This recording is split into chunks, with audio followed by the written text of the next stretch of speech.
हम अपने अपने रहनुमाओं के पीछे फिदा हैं। मोदी मोदी, अरविंद अरविंद, राहुल, हमारे पास चेहरे आते रहते हैं। Indira is India, India is Indira, Modi राज आ गया, योगी राज आ गया, एके राज आ गया, राहुल गांधी जीत गए।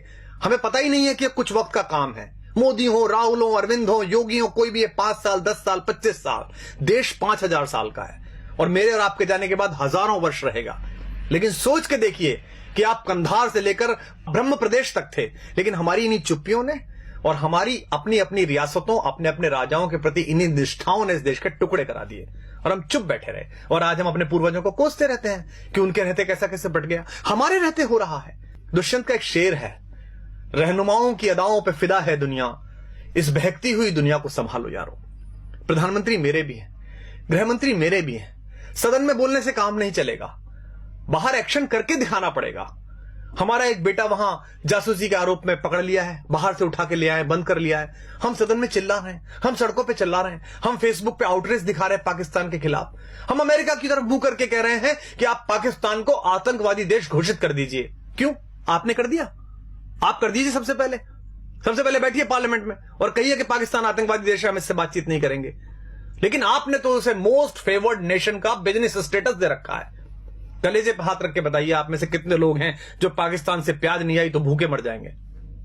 आप में से कितने लोग हैं कि अगर पाकिस्तान से कपास नहीं आया तो वो ठंड में मर जाएंगे? और मरते हैं तो मर जाएं हम महाराणा प्रताप की कहानियां पढ़कर बड़े हुए हैं, जहां लोगों ने घास की रोटी खाकर अपने स्वाभिमान, अपनी स्वतंत्रता, अपनी निजता की रक्षा की है। क्या हो जाएगा इन प्रतिबंधों से? अगर नहीं आएगी प्याज, नहीं आएगी वहां से कपास, तो क्या हो जाएगा? भारत के अभूतपूर्व राष्ट्रपति एपीजे अब्दुल कलाम साहब ने तय किया कि भारत की अस्मिता का प्रतीक एक बार परमाणु विस्फोट करके देखा जाए। पोखरण में परमाणु विस्फोट हुआ, पूरी दुनिया ने हम पर प्रतिबंध लगाए, इसी अमेरिका ने हम पर प्रतिबंध लगाए। राष्ट्रवाद के प्रबल समर्थक और राष्ट्र नायक पंडित अटल बिहारी वाजपेयी देश के प्रधानमंत्री थे। उन्होंने सदन के अंदर कहा, हम भूखे रह लेंगे लेकिन हम अपने आत्मसम्मान से समझौता नहीं करेंगे। क्या हो गया हमारा?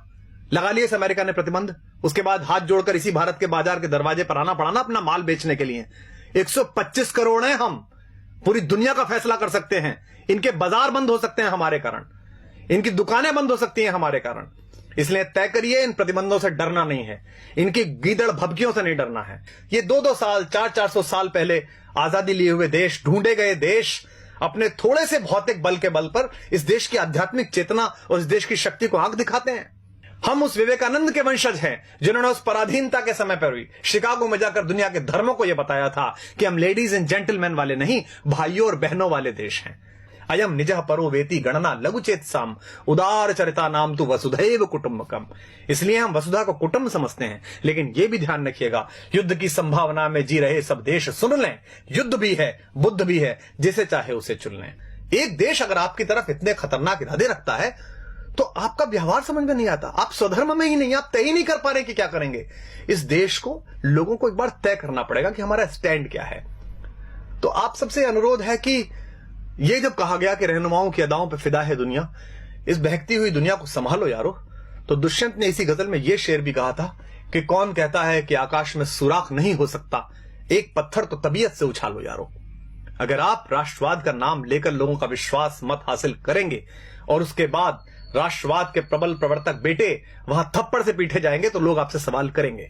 अगर आप भ्रष्टाचार मुक्ति का पर्व लेकर दिल्ली में सरकार बनाएंगे और उसके बाद आप ही के लोग भ्रष्टाचार के घेरे में होंगे और आप मौन हो जाएंगे, उन्हें बचाने की कोशिश करेंगे, तो लोग आपसे सवाल पूछेंगे। क्योंकि सरकारें आनी जानी है, 5 साल 10 साल इन हवेलियों में, इन महलों में, इन 7 रेसकोर्स में, मुख्यमंत्री निवासों में आपकी अस्थियां नहीं गाड़ी जानी। यह देश याद रखता है फकीरों को, यह देश याद रखता है गांधी को, यह देश याद रखता है जयप्रकाश नारायण को। इसलिए आप सबसे अनुरोध है कि अपने अपने कोटरों से बाहर निकलिए, अपने अपने ब्रैकेट से बाहर निकलिए। संकट बहुत बड़ा है, इसे हम सामान्य समझ रहे हैं। आपके रहते, आपकी सरकार के रहते, हम सब के रहते कश्मीर में कोई भी हिंदुस्तान का झंडा जला देता है। हम किससे उम्मीद करें? कवियों से उम्मीद करें? हम पिछले 10 साल से कविता सुन रहे थे, आत्महत्या की चिता पर देखकर किसान को नींद कैसे आ जाती है देश के प्रधान को। पिछले 3 सालों में 30,000 अन्नदाता, 30,000 भूमि मां के बेटे किसान आत्महत्या कर चुके हैं। पिछली बार भी की थी, मनमोहन सिंह जी की सरकार थी तब भी की थी। इन आंकड़ों के खेल में क्या उलझना? हम जंतर मंतर पर बैठे थे, हमारे सामने भी एक किसान फांसी पर झूल गया था, हमें भी नींद आनी बंद हो गई थी। लेकिन क्या इस पर कोई करेक्टिव मेजर्स उठा सकता है? देश के बड़े बड़े सेठों के 50-50 हजार करोड़, 60-60 हजार करोड़ रुपए के कर्जे माफ कर दिए जाते हैं।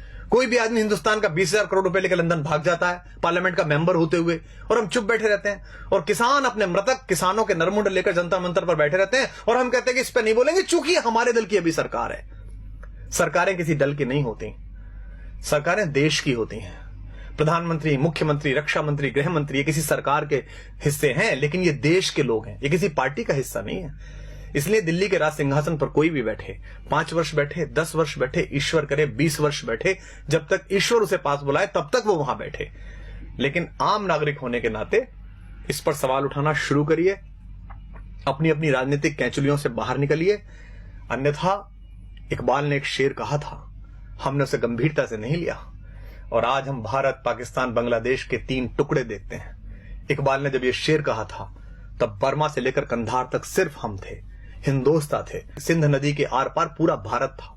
इकबाल ने कहा था, वतन की फिक्र कर नादां, मुसीबत आने वाली है, तेरी बर्बादियों के मशवरे हैं आसमानों में, न संभलोगे तो मिट जाओगे हिंदुस्तान वालों, तुम्हारी दास्तां तक भी न होगी दास्तानों में।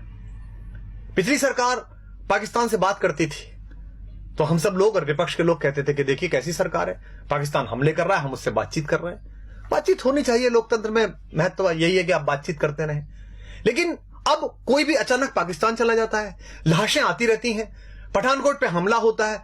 जिस आईएसआई को हम 40 साल कहते रहे कि हमारे देश में अस्थिरता फैला रही है, आतंक फैला रही है, उस आईएसआई की टीम बुलाकर और हमारे सैनिकों की अगवानी में सिंहों की पेशी करवा दी कुत्तों के दरबारों में। वो पठानकोट में ढूंढने के लिए गए कि हत्याएं ठीक से हो गई कि नहीं हो गई, और उसके बाद उन्होंने जाकर कह दिया रावलपिंडी में कि वो आप ही ने खुद ने कर लिया होगा। हमारा स्टैंड क्या है, हम कहना क्या चाहते हैं दुनिया से? ये देश के सारे कारपोरेट मिलकर एक कॉर्पस फंड नहीं बना सकते जिसमें एक फेंसिंग हो जाए, जिसमें हम उनसे संबंध नहीं रखें? क्या अगले 10 साल 20 साल हम ये भूल सकते हैं कि हमारे आसपास कोई पाकिस्तान नाम का राष्ट्र भी है? हम कभी क्रिकेट खेलते हैं, कभी नहीं खेलते हैं, कभी गुलाम अली को सुनते हैं, कभी नहीं सुनते हैं। उधर से गजल आ जाती है तो हमारी राष्ट्रीयता प्रभावित हो जाती है। धर्मशाला में क्रिकेट खेलनी है उनके साथ और इससे पैसा मिलेगा बीसीसीआई को, इससे कुछ सेठों के धंधे चलेंगे, कुछ लोगों के चेहरे चमकेंगे, तो हम कहते हैं नहीं नहीं, खेल तो होता रहना चाहिए, ऐसे संबंध क्यों खत्म करें? तय करिए कि देश है कि धर्मशाला है, कोई भी कहीं से घुसेगा या नहीं घुसेगा। सरहद पार भारत के जाबाज सैनिक एक ऑपरेशन करके आते हैं, सर्जिकल स्ट्राइक, पूरे देश का सिर गर्व से तन जाता है। कुछ लोग उसमें भी राजनीति करना चाहते हैं, कुछ लोग पोस्टर लगाकर उसका श्रेय लेना चाहते हैं, कुछ लोग सरकार से वो श्रेय छीनना चाहते हैं। दोनों ही गलत है। उन सैनिकों को सलाम जिन्होंने बहादुरी के साथ भारत माता का मान ऊंचा किया और घर में घुस के उन आतंकवादियों को मारा।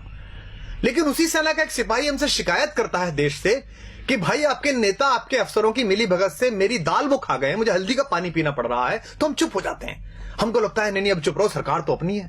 वो सिपाही किसका है, सरकार का कि भारत का? वो सिपाही भारतीय जनता पार्टी, आम आदमी पार्टी या कांग्रेस का नहीं है, वो हिंदुस्तान का सिपाही है। अगर आपने उसके हक में बोलना बंद कर दिया तो हिंदुस्तान की माएं अपने बेटों को सजा के सरहद पे भेजना बंद कर देंगी। आप नहीं जाते लड़ने, सैनिक जाता है। इस उंगली में एक पिन घुसा कर देखिए, उससे पता चलता है कितना दर्द होता है। वो सीने पर गोली खाने के लिए तैयार रहता है आपकी दृढ़ता के बल पर। एक सिपाही कहता है कि मुझसे काम कराए जा रहे हैं घरेलू, मेरे प्रति अत्याचार किया जाता है, तो वो गायब हो जाता है, मृत मिलता है, और हम बोलते नहीं है इस पर। मुझे भी याद है, मैं बहुत छोटा था, डॉक्टर मुरली मनोहर जोशी देश के एक बहुत बड़े राष्ट्रवादी नेता, भारत के मानव संसाधन विकास मंत्री बने बाद में, एक प्रखर वक्ता, एक बड़े पढ़े लिखे व्यक्ति, वो लाल चौक पर तिरंगा फहराने के लिए गए थे। जो आज देश के प्रधानमंत्री है नरेंद्र भाई मोदी, वो उस यात्रा के संयोजक थे। हम बड़े खुश थे। हमारे यहाँ कविता लिखी बलबीर सिंह करुण ने, कुछ देशभक्ति के मंत्र वहां हमने जाकर बांचे तो हैं, हम देशद्रोह के विषधर के फन पर चढ़कर नाचे तो हैं, आतंकवाद के अंधड़ को आगे बढ़ ललकारा तो है, धीमा ही सही तमाचा पर उसके मुंह पर मारा तो है। लो हमने जिद पूरी कर दी उस लाल चौक तक जाने की, अगली बारी रावलपिंडी पर यह झंडा फहराने की। हमने कविताएं पढ़ी, तालियां बजाई, मुझे अब भी रोमांच हो रहा है। बहुत अच्छा लगता है जब प्रधानमंत्री दिवाली की छुट्टियों पर सियाचिन जाते हैं, उन सैनिकों को बताने के लिए जाते हैं कि आप मेरे घर के मेंबर हैं। क्या हम में से ऐसा कोई नहीं कर सकता? क्या देश के प्रधानमंत्री, रक्षा मंत्री, देश के गृह मंत्री, मैं साथ चलने के लिए तैयार हूं, आप सब साथ चलने के लिए तैयार हैं। वो पूरे कश्मीर को अपने साथ लें और कश्मीर के लोगों से कहा आइए इस बार का 15 अगस्त लाल किले पर ध्वजारोहण के बाद 2 बजे ध्वजारोहण लाल चौक पर होगा। इतना बड़ा झंडा लगाएंगे हम कि उसकी छाया और उसकी फैर फैर पाकिस्तान तक दिखाई देगी। लेकिन हम बोलते नहीं हैं। लेकिन मैं बोलूंगा और आपको भी बोलना पड़ेगा, क्योंकि स्वर लय ताल छीन लो चाहे, प्राणों से भैरव गाएंगे। हम भी अगर नहीं बोले तो खुद को क्या मुंह दिखलाएंगे। अपनी संततियों के लिए, अपने समय के लिए और अपने देश के लिए खुद को तैयार करिए। अन्यथा ध्यान रखिएगा, जो देश, जो समाज अपने वर्तमान की समीक्षा नहीं करता, उसे इतिहास तो आदर देता ही नहीं है, भविष्य भी उसके लिए रास्ता देने से इनकार कर देता है। तो आप सबसे अनुरोध है, यह कष्ट साझा है, मेरा भी है, आपका भी है, क्योंकि न तेरा है न मेरा है, यह हिंदुस्तान सबका है। नहीं समझी गई ये बात तो नुकसान सबका है। मुझे आशा है कि युग के इस छोटे से चारण की, युग के इस छोटे से चंद्रबरदाई की आवाज इन नवीन पृथ्वीराजों के कान तक पहुंचेगी, इन चंद्रगुप्तों के कान तक पहुंचेगी, चाहे वो दिल्ली के छोटे सिंहासन पर हो या दिल्ली के बड़े सिंहासन पर हो। और आशा है कि अपने सामान्य से नागरिक, एक सामान्य से कवि, एक सामान्य से कार्यकर्ता की बात सुनकर वो इस देश के बारे में गंभीरता से वही सोचेंगे जो ये देश सोचता है। अगर आपको बात ठीक लगी हो तो इसे दूसरों तक पहुंचाइए, इस आवाज को इतनी बड़ी बनाइए कि इस देश की सरकारों को, इस देश में पॉलिसी तय करने वालों को, इस देश की गति नियति की दिशाएं तय करने वाले उन सब लोगों के कानों तक, उनकी आंखों तक यह आवाज पहुंच सके। जय हिंद, जय भारत, वंदे मातरम।